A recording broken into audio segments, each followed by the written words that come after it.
All right, guys, so I just thought I would do a follow-up video to my slicker review yesterday because I don't think people understand there's a difference between slickers. Even though they're both slickers, a slicker like this is more for brushing, dematting, longer coat, grooming, etc.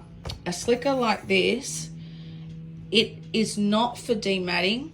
It's not for brushing a dog.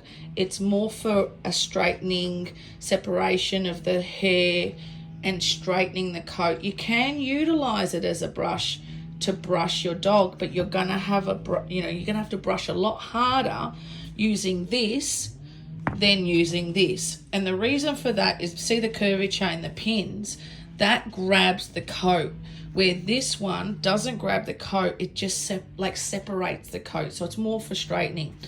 Now, someone asked me which one do I prefer. I've got the coral one out the back, but this is the coral one in a different size.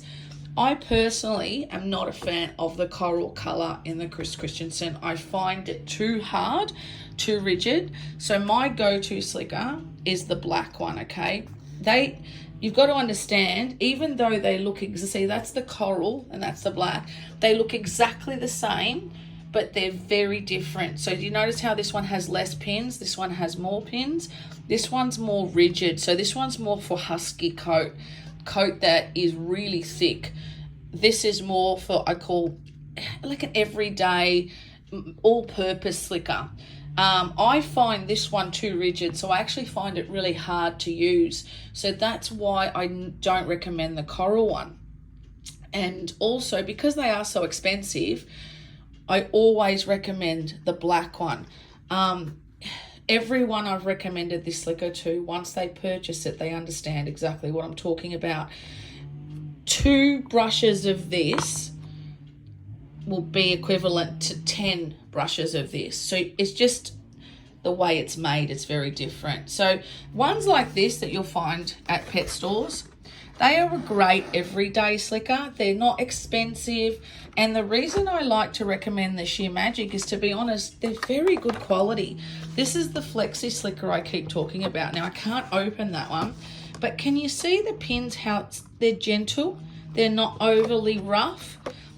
This one I can't feel, but it's just, again, it's a bit shorter, but I would not recommend this one for a longer coat. But if you had a Malteser, you could use this one, but I would still say get yourself this one because it's longer and it's more of a less stroke to give you more outcome.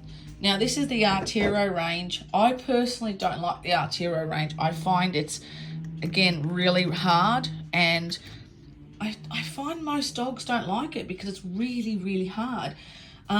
It's a very, it's probably about, I'd say $40. So it's still an expensive slicker. It's still a good slicker. But if I was to spend money, I would save up and I would purchase that one, the Chris Christensen. So there's so many slickers I could talk about. Each slicker has its use, okay?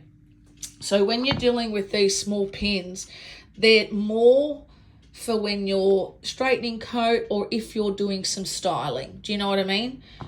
So when you see a slicker like that, I can't say it enough. It is not really for brushing.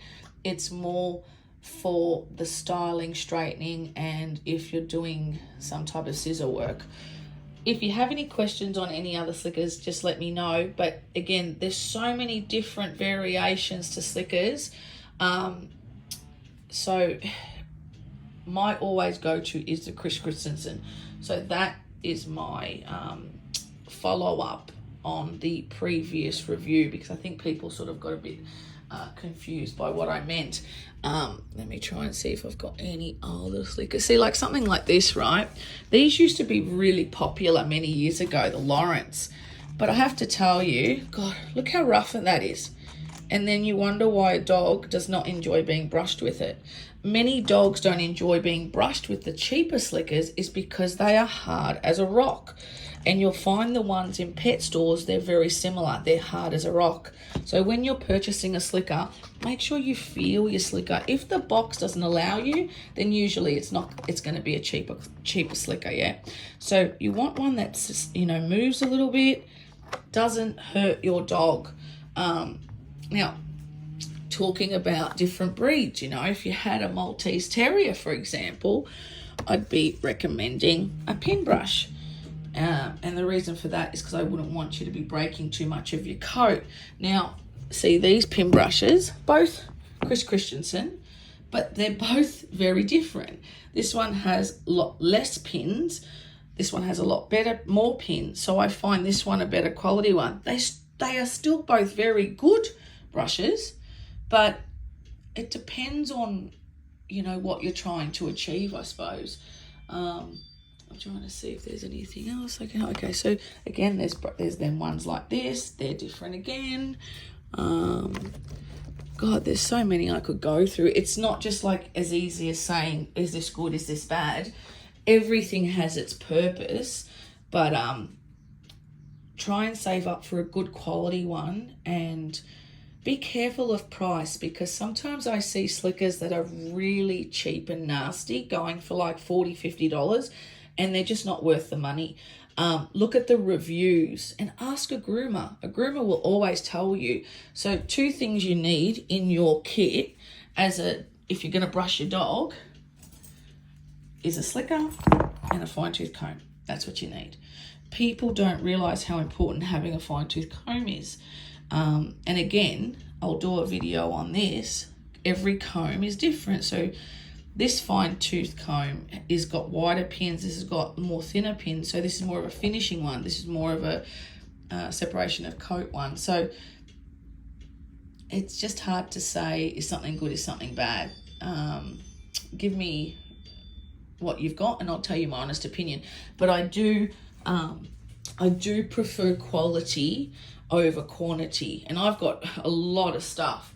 But I always find quality over quantity is better.